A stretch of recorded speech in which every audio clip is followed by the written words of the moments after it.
ਚਾਮਾ ਬੀਬੀ 4 ਧੀਆਂ ਨੇ, 1 ਬੇਟਾ ਹੈ ਛੋਟਾ। ਧੀਆਂ ਛੋਟੀਆਂ ਨੇ, ਇਹ ਸਭ ਤੋਂ ਛੋਟਾ ਬੇਟਾ ਹੈ ਤੇ ਮਜ਼ਦੂਰੀ ਨਹੀਂ ਕਰ ਸਕਦੇ। ਮੈਂ ਆਪ ਮਿਹਨਤ ਮਜ਼ਦੂਰੀ ਕਰਨੀ ਆ, 400 ਰੁਪਇਆ ਦਿਹਾੜੀ ਲੈਣੀ ਆ, ਕੰਮ ਕਰਨੀ ਆ। ਮੈਂ ਸਬਜ਼ੀਆਂ ਤੋੜਨੀ ਆ ਬਾਹਰ ਪੈਲੀਆਂ 'ਚ। 400 ਕਿਰਾਇਆ ਲੱਗ ਜਾਂਦਾ, 300 ਰੁਪਇਆ ਬੱਚਿਆਂ ਨੂੰ ਲਿਆ ਕੇ ਕੋਈ 100 ਦਾ ਆਟਾ ਲਿਆਈਦਾ, ਕੋਈ ਆਪਣਾ ਐਵੇਂ ਵਕਤ ਪਾਸ ਕਰ ਲਈਦਾ। ਮੀਆਂ ਫੌਤ ਹੋ ਗਿਆ, 1.5 ਸਾਲ ਹੋ ਗਿਆ। ਸਭ ਤੋਂ ਜ਼ਰੂਰਤ ਜੋ ਖਾਣ ਪੀਣ ਨੂੰ ਵੀ ਨਹੀਂ ਲੱਭਦਾ, ਕੋਈ ਬੱਚਿਆਂ ਦੀ ਸਹੂਲਤ ਨਹੀਂ ਹੈ।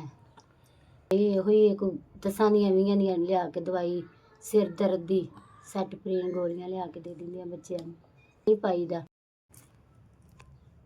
ਪੱਖੇ ਦੀ ਜ਼ਰੂਰਤ ਬੜੀ ਪਰ ਲੈ ਨਹੀਂ ਸਕਦੀ, ਕੀ ਕਰਾਂ। ਬੱਚੇ ਰਾਤ ਤੰਗੀ ਨਾਲ ਕੱਢੀ ਦੀ। ਅਸੀਂ ਰਾਤ ਨੂੰ ਚਾਈ ਬਾਈ ਮੰਜੀ ਡਾਹ ਕੇ ਗਲੀ 'ਚ ਬਹਿ ਜਾਂਦੇ, ਬੱਚੇ ਵੀ ਬਹਿ ਰਹਿੰਦੇ ਨੇ, ਹਵਾ ਚੱਲਦੀ ਰਹਿੰਦੀ, ਬੱਚੇ ਸੌਂ ਜਾਂਦੇ ਨੇ। ਸਾਰੀ ਰਾਤ ਗਲੀ 'ਚ ਗੁਜ਼ਾਰੀ ਦੀ।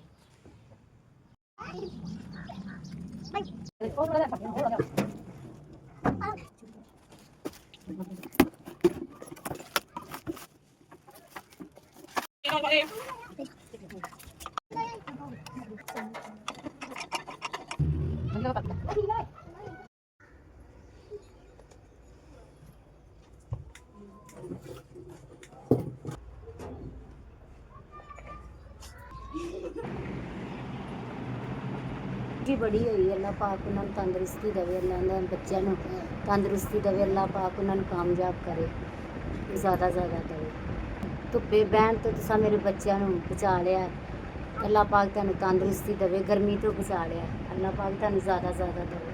ਸਾਰੀ ਜ਼ਿੰਦਗੀ ਤੋਂ ਦੁਆਵਾਂ ਦਵਾਂ ਤਾਂ ਵੀ ਥੋੜ੍ਹੀਆਂ ਨੇ, ਅੱਲਾ ਪਾਕ ਤੰਦਰੁਸਤੀ ਦੇਵੇ, ਅੱਲਾ ਜ਼ਿਆਦਾ ਦੇਵੇ, ਮਦਦ ਕਰਦੇ ਰਹੇ।